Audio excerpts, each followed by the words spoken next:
In today's lesson, we're going to be talking about compounding reach, strategies that you can use to give you an advantage whether you're very tall or very small so that you can have success for when you fight.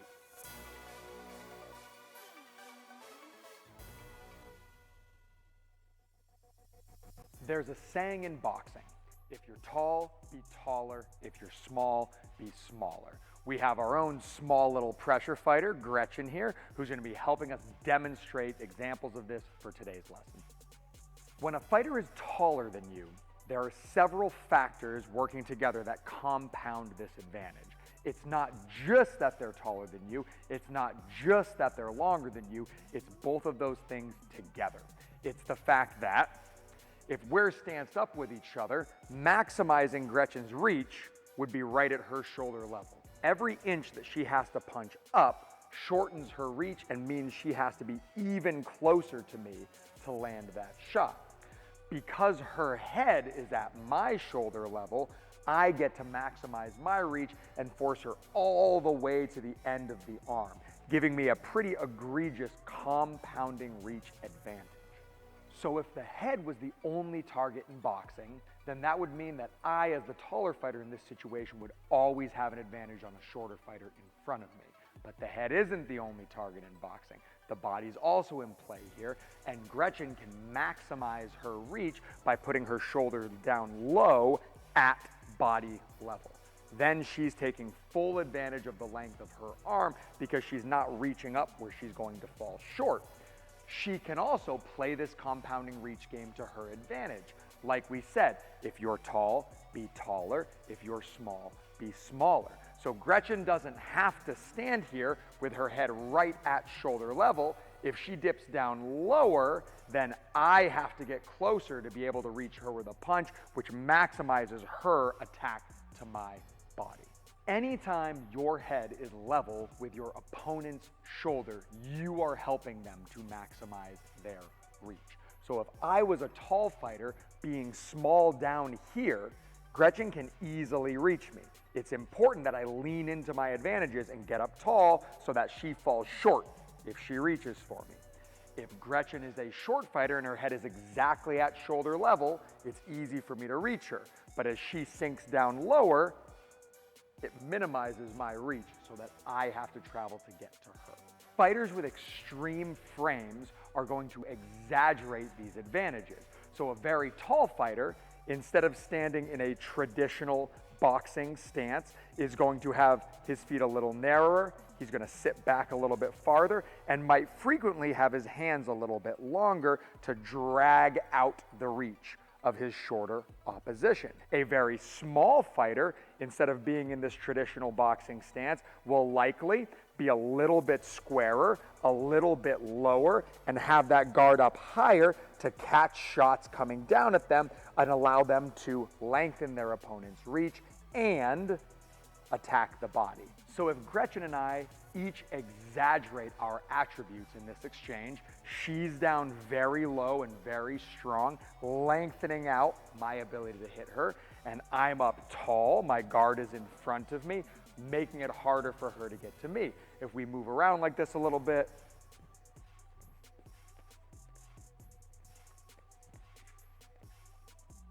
we're each trying to play to our advantages. So let's demonstrate some examples of pros and cons for being tall. Our first pro of being tall is that you have the initiative. So having the initiative means that I can attack first. I am in range to hit before my shorter opponent is.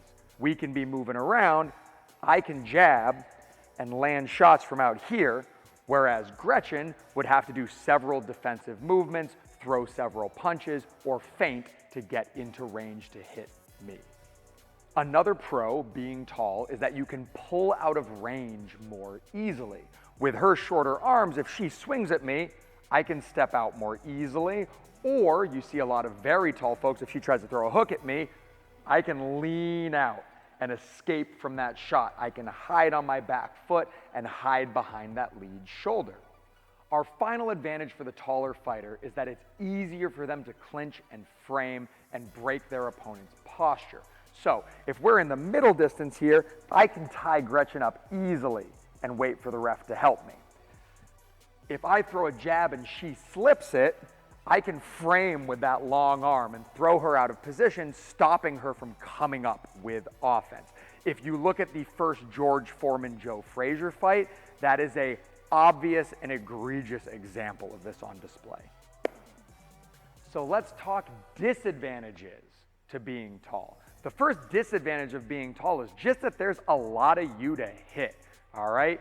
Especially when we're in the middle distance. Here, Gretchen's a very small target, but there's a lot of me. She can throw rips, she can throw uppercuts, she can throw hooks. There's a ton of me to hit and a ton of me to protect, and my big arms are a liability trying to do all of it once she's inside of my defenses.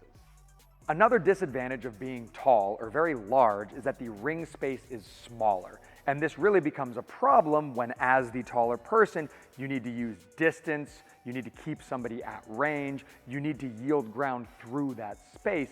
It makes it more challenging to use that smaller ring. Our next disadvantage is that as the taller fighter, it's a lot harder to recognize if punches are coming to the head or punching to the body. When Gretchen's in front of me, low and strong, if her shoulders are already at body level, it's tough to see if a shot's coming around or if a shot's coming up high. Because she doesn't have to change levels to attack my body, it makes it very challenging for me to see where these shots are going to. The final disadvantage of being tall is that my chin is more exposed. The modern boxing stance is designed to be able to absorb force head on and dissipate that force through my frame. When I'm very tall and shots are coming up at me, one, they're coming straight up into my chin, which makes it hard to protect, and two, there's no structure behind my head to help me stabilize and dissipate that force. So when somebody hits me, that force goes up and through my skull, and I'm more likely to get hurt by those punches. Now let's talk about the pros and cons of being the smaller fighter. Our first advantage of being the smaller fighter is that there's less of you to hit. Not only is there less of you to hit, but you're also in a better position to absorb force. If Gretchen hunkers down low and small and strong, not only are most of my shots dinging off of her guard, but even if they sneak through and I whack her on the top of the head, this isn't a place that's going to damage you when you get hit here. Your chin is very low, your chin is very, very protected, and if you think historically through most of the fighters that have iron chins, they're all very, very small fighters. Fighters like a Triple G, who's low and small, fighters like a Julio Cesar Chavez, who's low and small. Another advantage of being the smaller fighter is that it's easier to defend your body. Because for the taller fighter to attack your body, they either have to change levels or they have to reach down for that body. If I go to attack Gretchen's body, I either need to come down to her level to do it, which makes me easier to hit, or I need to reach, like with a shovel hook, to do it, which makes me easier to hit. The final advantage that the smaller fighter has is on the inside. On the inside, my long arms are a liability. All of my body is a liability. Her short arms, compact punches, and small frame give her not only a leverage advantage where she can move me easier, she can punch easier, but being lower also makes it easier for her to take angles on me and exit from these exchanges. So if we're in the middle distance here, if she can slide inside of my guard, she has a leverage advantage. She can walk me backwards, and she's inside of my defenses, so when I try to hit, she can defend and fire. She's also in a wonderful place where if I go to throw a hook, she can block it, hit, or use that to exit from this position. So let's talk about disadvantages of being the smaller fighter. So the first disadvantage is the obvious one. You do not have the initiative, it's tough to lead, and you've got to cover a lot of distance to get to a tall fighter. You can see here, as I jab with Gretchen and she defends moving in, all I have to do are take little steps out and she'll never get to me if I have that space at my back. Even though her defense is very, very good, if I've got room to yield, she's going to really, really struggle to cover that distance. Our second disadvantage of being small is that the ring is bigger. which means you have to cover more space to force your taller opponent back onto the ropes or into a corner for you to work in the middle distance or on the inside as you would like to. Our final disadvantage of being the smaller fighter is that you can't just step out of range once you're in. If Gretchen exits side to side, that's wonderful. That's certainly an advantage on the inside. But if she wants to exit straight back, one step back doesn't get her out of range for my long arms to find her and hit her. A tall fighter can exit straight back. A small fighter must exit side to side. Personally and anecdotally, I'm a small fighter for my weight class. I fought at 181 pounds. I fought all the way down to 142 pounds when I was younger, and everywhere in between. 100% of the time, I would prefer to be the smaller fighter in an exchange. I like being the smaller fighter because it's easier for me to hide my attacks to the body and surprise a taller fighter to the chin. I also like being the smaller fighter because it allows me to be rough and tumble on the inside, take advantage of my strength and my conditioning. And the final reason is anytime I'm getting hit, I'm always catching shots off the top of my head, or if it's an uppercut, I might catch a shot on my nose, but very rarely am I ever getting hit in my chin, which means I absorb less damage over my competitive career. In today's lesson, we talked about leaning into your physical advantages. Like the old saying goes, if you're tall, be taller. If you're small, be smaller. Hopefully you understand these concepts now so you can use them for when you fight.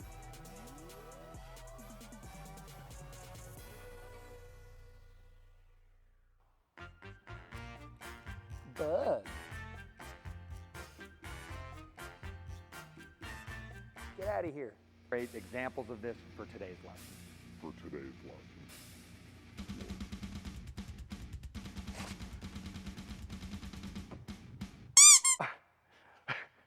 What are you doing? You're not a boxer. Come on. In today's lesson, we're going to be... I'm trying to save you, dummy. There you go. All right, I'm gonna put this guy outside.